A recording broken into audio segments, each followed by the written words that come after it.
Bilangan 14, pemberontakan umat Israel. Lalu segenap umat itu mengeluarkan suara nyaring dan bangsa itu menangis pada malam itu.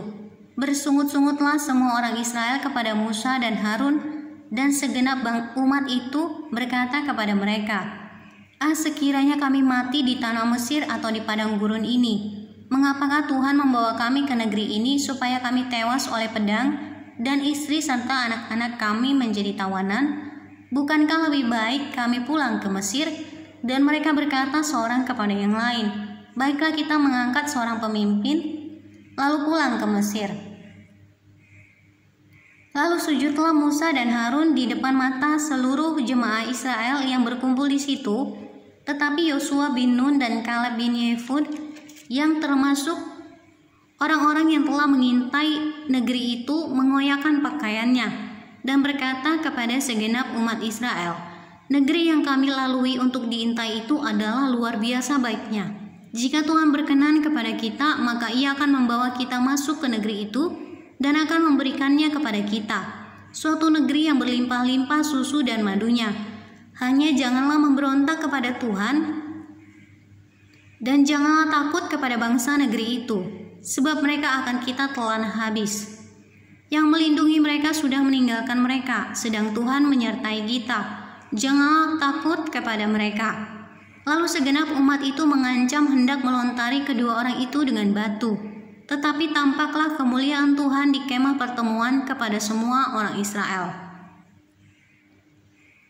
Tuhan berfirman kepada Musa, berapa lama lagi bangsa ini menista aku dan berapa lama lagi mereka tidak mau percaya kepadaku? Sekalipun sudah ada segala tanda mukjizat yang kulakukan di tengah-tengah mereka. Aku akan memukul mereka dengan penyakit sampar dan melenyapkan mereka. Tetapi engkau akan kubuat menjadi bangsa yang lebih besar dan lebih kuat daripada mereka.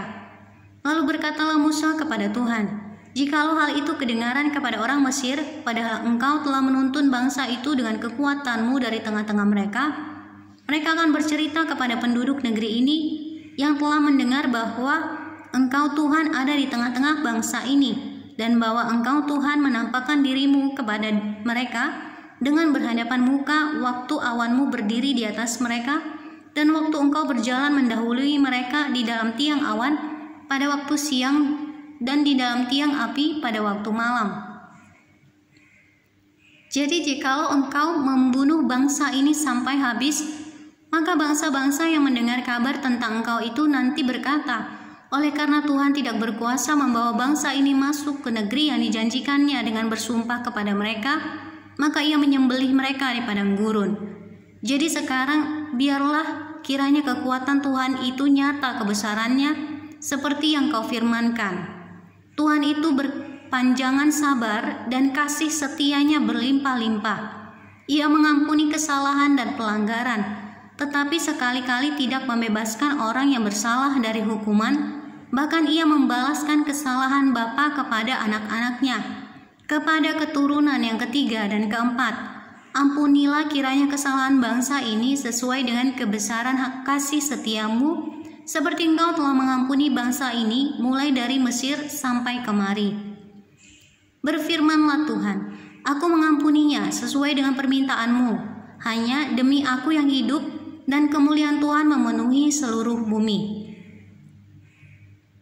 Semua orang yang telah melihat kemuliaanku dan tanda-tanda mukjizat yang kuperbuat di Mesir dan di padang gurun, namun telah 10 kali mencobai aku dan tidak mau mendengarkan suaraku, pastilah tidak akan melihat negeri yang kujanjikan dengan bersumpah kepada nenek moyang mereka. Semua yang menista aku ini tidak akan melihatnya. Tetapi hambaku Kaleb, karena lain jiwa yang ada padanya, dan ia mengikut aku dengan sepenuhnya, akan kubawa masuk ke negeri yang telah dimasukinya itu, dan keturunannya akan memilikinya. Orang Amalek dan orang Kanaan diam di lembah, sebab itu berpalinglah besok dan berangkatlah ke padang gurun, ke arah laut Teberau. Lagi berfirmanlah Tuhan kepada Musa dan Harun, berapa lama lagi umat yang jahat ini akan bersungut-sungut kepadaku? Segala sesuatu yang disungut-sungutkan orang Israel kepadaku telah kudengar.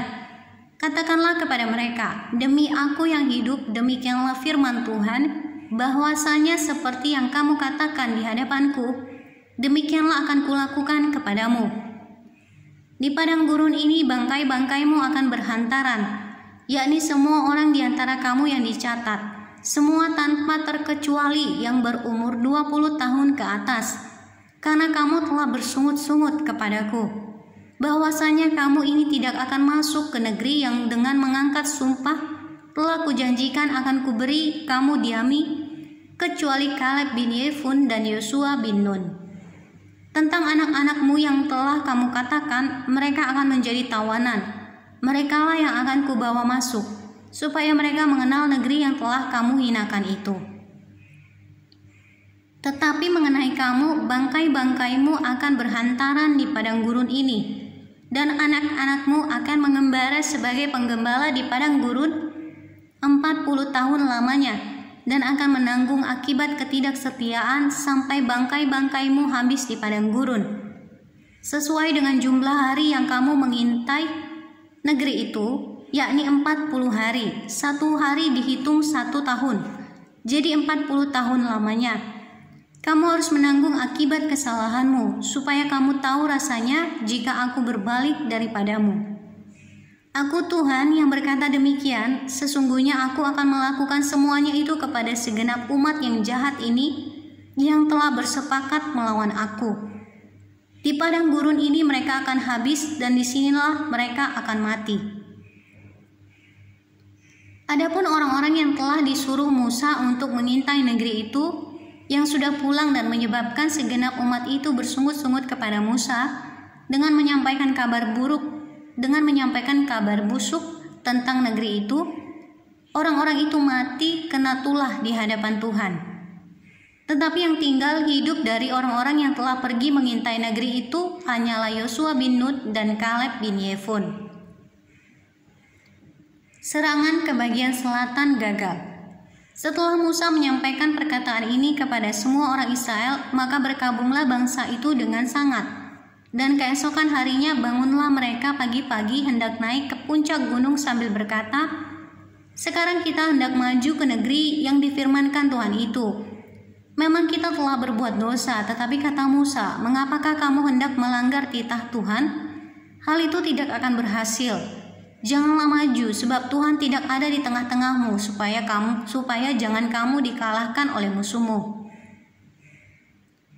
Sebab orang Amalek dan orang Kanaan ada di sana di depanmu, dan kamu akan tewas oleh pedang, dari sebab kamu berbalik membelakangi Tuhan. Maka Tuhan tidak akan menyertai kamu. Meskipun demikian mereka nekat naik ke puncak gunung itu, tetapi tabut perjanjian Tuhan dan Musa juga tidaklah meninggalkan tempat perkemahan. Lalu turunlah orang Amalek dan orang Kanaan yang mendiami pegunungan itu dan menyerang mereka. Kemudian orang-orang itu mencerai-beraikan mereka sampai ke Horma.